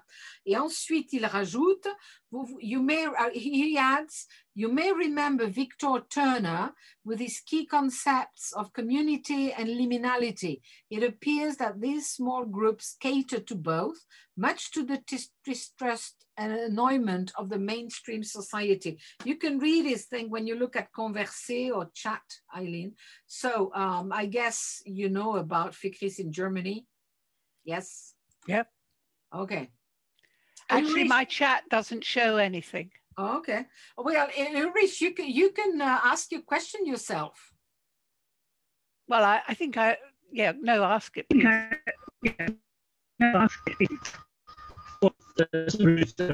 My apologies for no, your mic is very bad. We cannot understand you, Ulrich. It's totally impossible to hear what you say. Your mic is not working. Perhaps it's because ours are on Bernadette. No, Ulrich, please write it because we can't hear you. No. Bernadette, if you mute, if we both mute. The first is just a comment on the FECRIS. Organization has been noted elsewhere, like I came across it's a federation of secular... No, Ulrich, it's totally impossible to hear you. Can you write? Yes. Can you write? Yes. Est-ce que quelqu'un d'autre a une question le temps qu'il écrive? Oui, Marion? Oui. Yes, I have a question. Thank you a lot for this entretien. It was very interesting, but I'm quite surprised because you said earlier that many members end up leaving the Moonies. So if I understand well, people can quit and leave this organization. So how did people do to flee this sect? Is there any pressure to prevent them from leaving? How can we do to escape this sect? Do you have any testimonies about ex-members? And my second question, please, it's that how can we explain the theory of brainwashing? Because you said that there was not brainwashing, you refused to say that there was brainwashing. So how can we explain this concept? Ok, je traduis votre question, d'accord? I'll translate the question. Je suis très étonnée, dit Marion, puisque vous avez dit que beaucoup de membres de chez les Moonies pouvaient quitter le groupe. Mais comment ça se fait? Comment est-ce qu'ils peuvent s'échapper? Qu'est-ce qui se passe? Et comment est-ce qu'on peut expliquer ce concept? C'est bon ça, Marion? C'est ça que vous voulez demander? Oui. D'où vient le brainwashing? Pourquoi Mais justement, ce qu'elle vous a expliqué, c'est qu'il n'y en a pas, le brainwashing. I think, Eileen, you need to explain, because that's a French audience. You need to explain a little bit where the origins of the accusation of brainwashing. Okay. Well, brainwashing was originally used by somebody, a journalist called Hunter, Edward Hunter. But it was applied particularly to Chinese and Korean prisoners of war who were held in captivity. And when the Moonies and other new religions like them, Scientology was another one, there were only about 5 actually that were getting problems in those days. When people joined them and couldn't understand why, they thought that they must have been brainwashed because they wouldn't join of their own free will. And so this term came up, but obviously it's a metaphor. You don't wash anyone's brain. But the thing is, it assumed that the person couldn't see anything, that they had no agency themselves. And what my book showed was that they did have agency, that it was only if they wanted to join for some reason that it made sense to them, and it didn't make sense to 90%, that they did join. So why did they join? Read The Making of a Moonie, because it will take a long time, and your English is obviously good. But they were looking for being of help, contributing to the world. Their parents weren't in getting money. They were doctors, nurses, people in service. So it made sense to them to join. So brainwashing is usually used to say, people have converted to something I think is wrong, and I can't understand why they will convert to that. It isn't looking at the process at all. It's looking at the end and saying, end, X, therefore, they must have been brainwashed. Okay. So that's the answer to the brainwashing bit. I'll come back about how you leave. Okay. Oui, donc l'histoire du lavage de cerveau, c'est une expression qui est apparue après la guerre de Corée et qui faisait référence à ce qu'on pensait s'était produit pour des prisonniers de guerre américains ou sud-coréens qui avaient été faits prisonniers par les Nord-Coréens ou par les Chinois. Et quand ils revenaient, on avait l'impression qu'ils avaient complètement changé leur façon de voir les choses. Ça serait un peu, je rajoute, mais le principe du syndrome de Stockholm. Et donc, on s'est dit, on leur a lavé le cerveau. Évidemment, c'est une métaphore. Ça veut dire on leur a inculqué de force des idées. Ce n'est pas eux qui ont choisi ça. Et donc, on a utilisé cette expression pour les gens qui se convertissaient à des groupes religieux, que la société en général ou leur famille trouvait complètement insensé. Et comme on n'imaginait pas que quelqu'un de rationnel puisse choisir de façon consciente de faire partie de ce groupe, ça voulait dire qu'on les avait forcés, on leur avait fait subir divers sévices, on les avait privés de sommeil, de nourriture, etc. Et donc, ils avaient été obligés de se convertir. C'est ça le problème du lavage de cerveau. Et pendant des années, ça a été utilisé dans les procès, parce qu'il y a eu évidemment beaucoup de procès là-dessus, mais ensuite, les juges on a refusé d'utiliser cette accusation comme étant valide. Donc, I've explained. Eileen, you can go ahead. That doesn't mean to say that people aren't influenced. And the Moonies would love to brainwash them if they could, but they can't. or they don't do it effectively. They do use pressure, they do put influence on people, but if they want to leave, they get up and go. It's as easy as that. Well, it isn't as easy as that, but you can leave, and they do leave. And I have talked to hundreds of people who have left, not just Moonies, but all different places. But sometimes the influence, well, the legal term is undue influence. The influence is very strong. I did a study, I wrote an article once, a chapter rather, on a terrorist I got to know very well. It's a long story, but she joined a particular new religion because she wanted to make the world a better place, and various good reasons. And then gradually during her time there, she reached a stage where she was prepared to hijack a plane and kill herself and other innocent people. Luckily, she and her colleagues were overcome, and so she wasn't killed, and she went to prison. Then she went back to her group, and then she left it, and then she came to see me, and we became good friends. And she doesn't live in England, but when she comes to England, she stays with me. So I know her very well. And that is as near to brainwashing, but it wasn't something was done immediately. There was a process where a whole lot of different things happened that made her vulnerable, until in the end, she was too tired not to go along with it. And some horrid things happened. I mean, really nasty, which I won't tell you. But so I'm not saying that undue influence can't be put on people. There's a lot at the moment about couples where the husband has undue influence on the wife and controls. It isn't just in sects, and the wife finds it difficult to leave the marriage. It's a very complicated business, but it's more or less. And that's why you have to look at the particulars, and you can't generalize. You have to say, why would this particular person, and why I get annoyed with people who say, oh, they do it because of this, or they do it because of that. Why does X do it? Why does Jean do this? Brigitte do that, or Marie do that?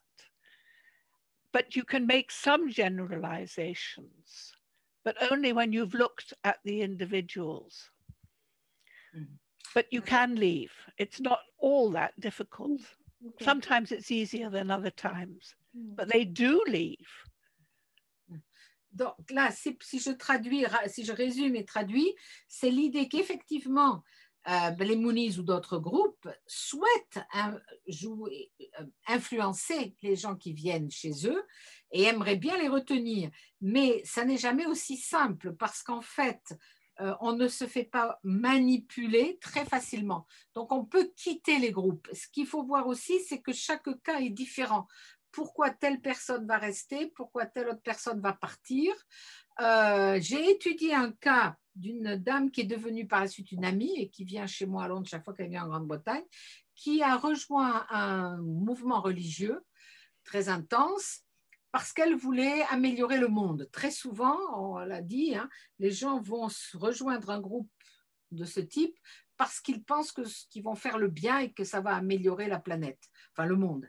Et petit à petit, elle a été effectivement sous influence, elle s'est fait manipuler jusqu'au point où elle s'est dit qu'il fallait qu'elle qu'elle détourne un avion et donc qu'elle commette un acte de terrorisme. Mais pour que le monde aille mieux. Et heureusement, elle a été arrêtée à temps et donc elle a fait de la prison. Et elle a donc beaucoup réfléchi à tout ça. Puis ensuite, elle est venue me voir et on a beaucoup discuté et on est devenus grandes amies. Donc, il faut regarder à chaque fois le particulier. Mais ce qu'il faut bien savoir, c'est que tous ces mouvements, on peut les quitter. Et que la manipulation mentale, elle existe aussi dans un couple, elle existe dans la société.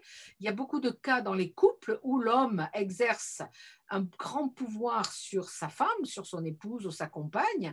Elle n'arrive pas à le quitter alors qu'elle souffre, qui peut être cruel, etc., etc. Donc, les cas de manipulation mentale existent un petit peu partout, pas simplement dans les groupes religieux, mais il ne faut pas généraliser. I think I've summarized what you said, Eileen. Okay, now Ulrich is saying to me, there are two different issues. The fake Chris, okay, we go back to fake Chris, is an insidious federation of conservative, secularists, and Catholics and some evangelicals. Have you come across their activities already? And the second, okay, I think this is all Ulrich that I will tell Eileen because we move to another subject otherwise. Have you, est-ce que vous avez, Ulrich demande à propos toujours de la FECRIS, qui est une organisation très dangereuse finalement, qui a surtout des catholiques et des conservateurs, des catholiques, etc., et des évangéliques dans ses rangs, et qui essaie d'éliminer tous les concurrents. Est-ce que vous avez est-ce que vous les avez rencontrés, ces gens de la FECRIS? So, just a few words, maybe Eileen, on your encounters with FECRIS. Well, FECRIS wouldn't let me go to any of their meetings. I was, at one point, they spent more time attacking me and Inform than they did attacking the cults. Partly because the Tom Sackville, the chairman, was the person who had taken away the Inform funding for a brief period when he was a minister. In fact, the FECRIS got somebody from the Home Office to one of their meetings at one occasion and said, the Home Office has taken away Eileen Barker's money from Inform. And the Home Office person said, no, that's not true. We are funding her now. It was only for a few months that happened, and then it was restored because it wasn't done properly by the minister. And then that was in the morning, and in the afternoon, the Home Office person told me they repeated the same thing again. They said, Eileen Barker, and here the Home Office had told them this was not true, but they went on and said it. Okay. Donc, okay, let me translate rapidly. Donc, pour les Français, la FECRIS, si on travaille dans ce domaine, on les connaît, mais sinon, c'est pas très connu. Donc, je dirais simplement, c'est un regroupement européen d'antisectes qui reçoit de l'argent, comme j'ai dit, notamment du gouvernement français. Mais Ulrich demandait à Eileen si elle les avait rencontrés. Et en fait, ils veulent surtout pas qu'elle vienne à leur congrès.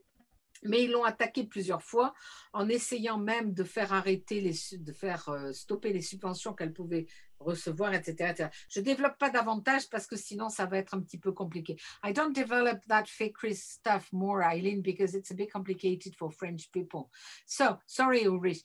Est-ce que vous avez d'autres questions parmi tous les gens qui suivent? Est-ce qu'il y a d'autres questions, Eileen, sur l'étude des religions et tout ça? Oui, c'est Thibault, là, j'aimerais bien poser une question. Thibault, allez-y. Okay, so thank you very much for the talk. Vous pouvez mettre votre caméra quand vous voit. J'ai pas de caméra. I'm okay, sorry, I don't have. I'm sorry, I don't have the video. I'm sorry. Okay. But in a wider perspective, you're a specialist of new religious movements, and obviously you know about various minority groups. And my question is, among those you consider religious, have you ever met a group who has no constructed discourse about the origin of the universe, afterlife, salvation, but they don't have these kind of speeches, but you still consider them religious? Alors la question, Thibault, vous la posez en français Oui, maintenant? en français, c'était d'une manière un peu plus générale que le mouvement Mouni, puisqu'elle est spécialiste des mouvements religieux plus largement que cela. Est-ce qu'elle a déjà rencontré des nouveaux mouvements religieux qu'elle considère donc religieux, mais qui n'ont pas de discours sur l'origine de l'univers, la vie après la mort, le salut, etc. Et est-ce que pour autant, elle arrive à les considérer comme des nouveaux mouvements religieux? Est-ce que vous pensez aux francs-maçons? Tout à fait, puisque c'est un peu long. Vous avez vu que derrière cette question se cachait un peu la question de mon mémoire. Je commence à vous connaître, Thibault. Oui. In fact, Eileen, you got the question, but Thibault works on a particular Masonic lodge and is questioning in his master thesis is, can we consider them as a religious group since they don't, they're not interested in what came before birth and what will come after death? Can we define them as a religious group or not? That's up to you. As I said before, describing another word, cult, or, you know, what do you mean by new religion? There's no Platonic, at least I don't believe there's a Platonic perfect religion, ideal religion out there. We use concepts, we need to have concepts. They're necessary, but they're arbitrary. They're just what we put in them. So some people will put a belief in God, and you might say the Masonic lodge sort of has their sort of secret beliefs in Baal and so on. Therefore, they're a religion. But you might say that they've got to go to church on Sunday or do something. Some people have functional definitions, so they'll have Marxism as a religion because it's an ideology that addresses a whole lot of questions. Tillich talks about religion as a system of beliefs that answers questions of ultimate concern. I rather like that. I don't actually bother very much about whether something's a religion or not.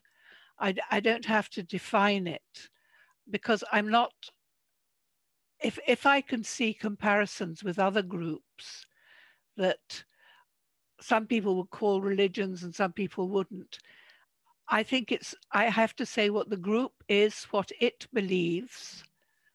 And then if I want to lump together those that believe in God or a supreme being, okay.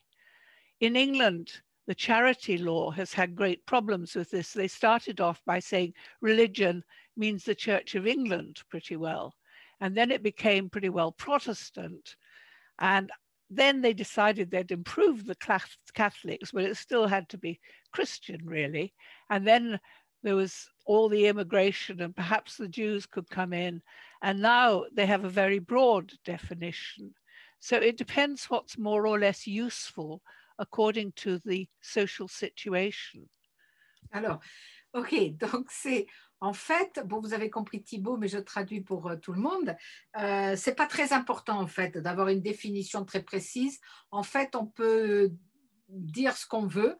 On peut dire que les religions, ça sera des groupes qui croient en une divinité, en un principe, mais ça peut être autre chose. Tillich dit, une religion, c'est un groupe, c'est un mouvement qui s'intéresse à des questions ultimes, à des questions de grande pertinence.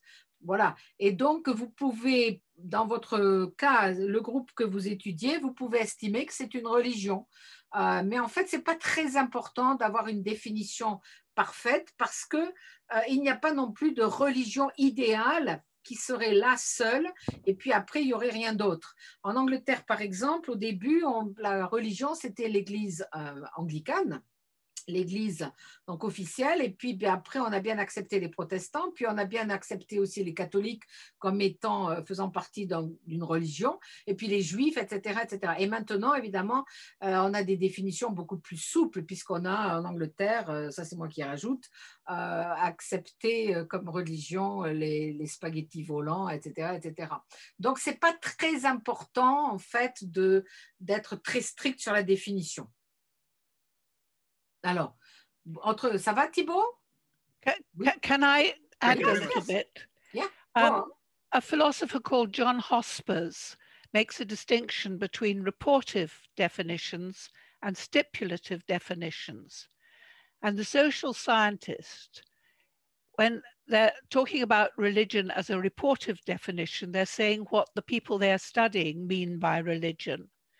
Whereas when you're being the social scientist, you could define it any way you like, but you've got to make it clear and it's got to be operationalizable so that it's recognizable, people can understand.